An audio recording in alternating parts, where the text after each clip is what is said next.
நெல்லை கவின் கொலை வழக்கு தொடர்பாக சுர்ஜித்தின் சகோதரியிடம் சிபிசிஐடி போலீசார் விசாரணை மேற்கொண்டிருக்கிறார்கள். முழு விவரங்களோடு இணைகிறார் நமது செய்தியாளர் விஜயகாந்த். வணக்கம் விஜயகாந்த்.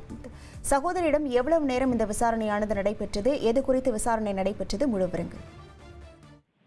வணக்கம் மேடம். அதாவது நெல்லையில் கடந்த மாதம் 27ஆம் தேதி கணினி பொறியாளர் கவின் என்பவர் சுர்ஜித் என்ற இளைஞரால் வெட்டி படுகொலை செய்யப்பட்டார். இந்த படுகொலையின் சம்பந்தமாக வழக்கு பதிவு செய்த போலீசார் விசாரணை நடத்தியதில் கவினும், அதாவது தூத்துக்குடி மாவட்டம் ஆறுமங்கலை சேர்ந்த கவின் என்பவருக்கும் நெல்லையை சேர்ந்த சுபாஷினி என்பவரும் காதலித்து வந்ததாக கூறப்படுகிறது. வெவ்வேறு ஜாதி என்பதால் இவர்களுக்கும் கருத்து வேறுபாடு இருந்ததாகவும், அந்த குடும்பத்தினரிடையே கருத்து வேறுபாடு இருந்ததாகவும், இதை பலமுறை அந்த சுபாஷினியின் சகோதரர் சுர்ஜித் கண்டித்ததாகவும் கூறப்படுகிறது.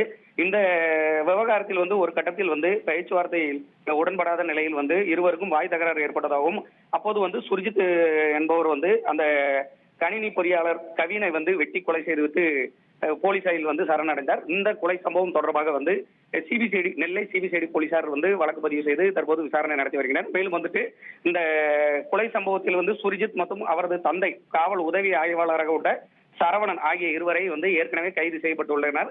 இந்த நிலையில் கைது செய்யப்பட்டு சிறையில் இருந்த அந்த இருவரையும் கடந்த 2 நாட்களுக்கு முன்பு நெல்லை சிபிசிஐடி போலீசார் கஸ்டடியில் எடுத்து தற்போது 2 நாட்கள் விசாரணை நடத்தி வருகின்றனர். இதைத் தொடர்ந்து அந்த கவினை காதலித்த அந்த சுபாஷினி என்ற அந்த காதலியையும் தற்போது நேற்று நெல்லை சிபிசிஐடி போலீசார் சம்மன் அனுப்பி அவரை விசாரணை நடத்துவதற்காக தூத்துக்குடி சிபிசிஐடி அலுவலகத்திற்கு அழைத்து வந்துள்ளனர். அப்போது சுபாஷினி மற்றும் அவரது தாய் காவல் உதவி ஆய்வாளராக உள்ள கிருஷ்ணவேணி ஆகிய இருவரையும் தூத்துக்குடி சிபிசிஐடி அலுவலகத்துக்கு அழைத்து சுமார் 3 மணி நேரம் இந்த விசாரணையை நடத்தியுள்ளனர். அந்த விசாரணையில் சில முக்கிய தகவல்கள் கிடைத்துள்ளது. குறிப்பாக கவின் சுபாஷினி காதலையும் உறுதிப்படுத்தியதாகவும், மேலும் அந்த இருவரின் காதல் எப்போது வீட்டுக்கு தெரிந்தது, சகோதரர் சுர்ஜித் தரப்பில் முதற்கட்டமாக என்ன மாதிரியான பிரச்சனை எழும்பியது என்றும் முதற்கட்டமாக தற்போது சுமார் 3 மணி நேரமாக விசாரணை நடத்தி பதிவு பண்ணியுள்ளனர். மேலும் இது தொடர்பாக சில முக்கிய நபர்களுக்கு சம்மன் அனுப்பி அவர்களிடம் விசாரணை நடத்தவுள்ளதாகவும் தற்போது தகவல் வெளியாகியுள்ளது. உங்கள் விவரங்களுக்கு நன்றி விஜயகாந்த்.